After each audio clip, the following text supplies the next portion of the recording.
When you think of World War II innovation, your mind might jump to tanks, radar, or the first computers. But tucked away in the muddy trenches and field camps was a smaller, humbler invention that quietly changed the way soldiers, and eventually civilians, handled repairs. It was born not from laboratories or factories, but from necessity, resourcefulness, and a bit of battlefield desperation. This was the age of the field repair miracle, a method so effective it replaced entire toolkits, saved lives, and still finds its place in modern survival and bushcraft gear today. Stay with me, because in the next few minutes we're diving into how this World War II field hack not only kept armies moving, but continues to serve as a practical lesson in efficiency and adaptability.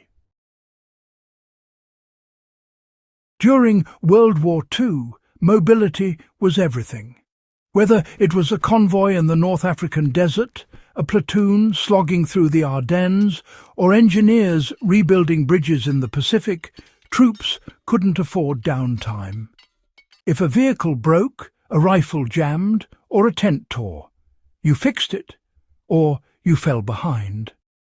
But most soldiers didn't have the luxury of carrying a full mechanic's chest or replacement parts. Enter the ingenuity of what became known as field expedient repair. One of the most famous tools of this innovation was nothing more exotic than wire, tape and heat, materials that could patch metal, mend weapons or seal fuel lines. Soldiers called it baling wire repair, and it quickly became the Swiss Army knife of wartime maintenance. Using soft steel or copper wire scavenged from wrecks or communications lines, soldiers could twist, reinforce or bind nearly anything. A snapped rifle sling could be rewired. A broken exhaust pipe could be wrapped, reinforced with mud or cloth, and sealed using heat from the engine.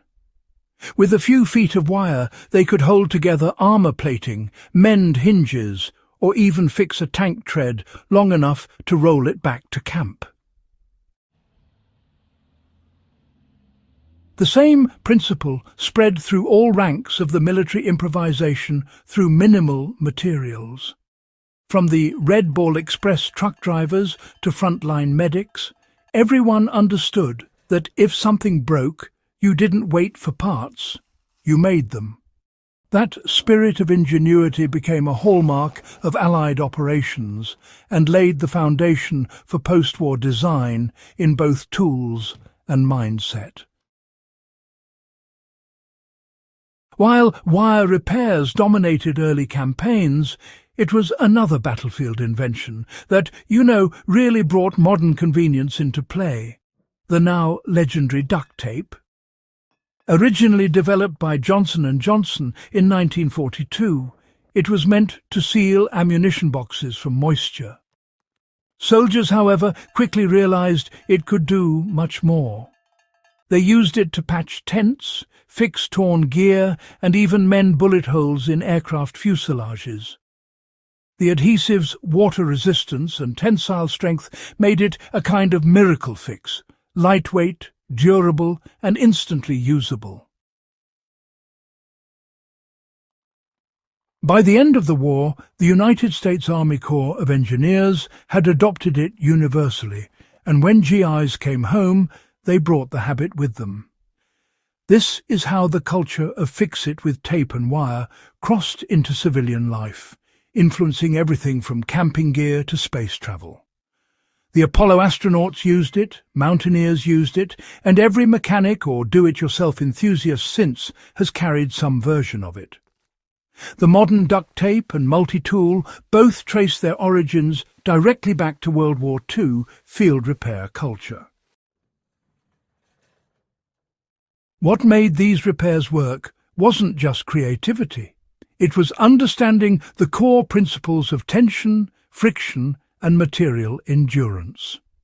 A good field repair used what was at hand, and made it perform a temporary function just long enough to restore mobility or safety. For instance, soldiers would twist wire in alternating directions to create tension that resisted slipping. They learned that wrapping tape diagonally rather than straight increased durability under stress. These aren't just tricks. They're physics lessons learned the hard way under enemy fire. Today, survivalists and campers can still apply the same methods.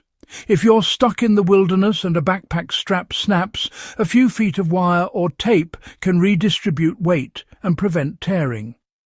If a metal cup or cooking pot cracks, heating the area slightly and binding it with wire can buy you time until you reach camp.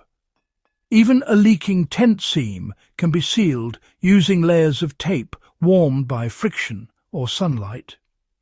These aren't outdated tricks, they're timeless principles of resourceful engineering.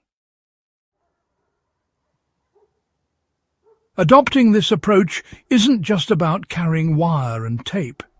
It's about cultivating adaptability.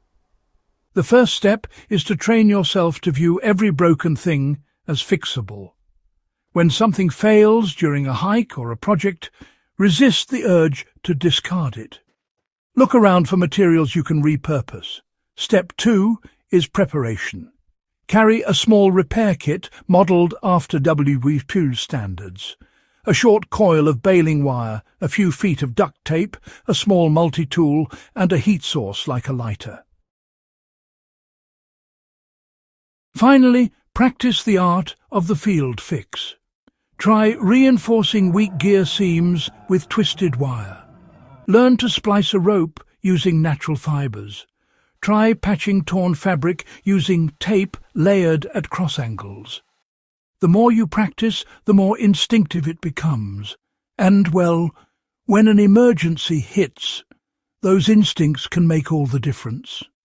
The soldiers of the Second World War didn't wait for perfect tools. They made imperfect tools perform perfectly. Many of today's most iconic camping and survival tools, multi-tools, paracord, repair kits, owe their existence to those wartime improvisations.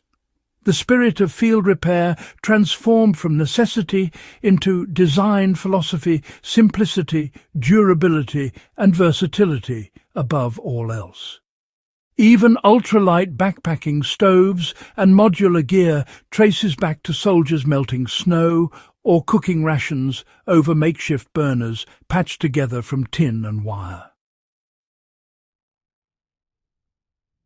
It's a direct line from a muddy foxhole in 1943 to the modern hiker's repair pouch. And it proves that the best tools aren't always the ones with the most features. They're the ones that can adapt under pressure.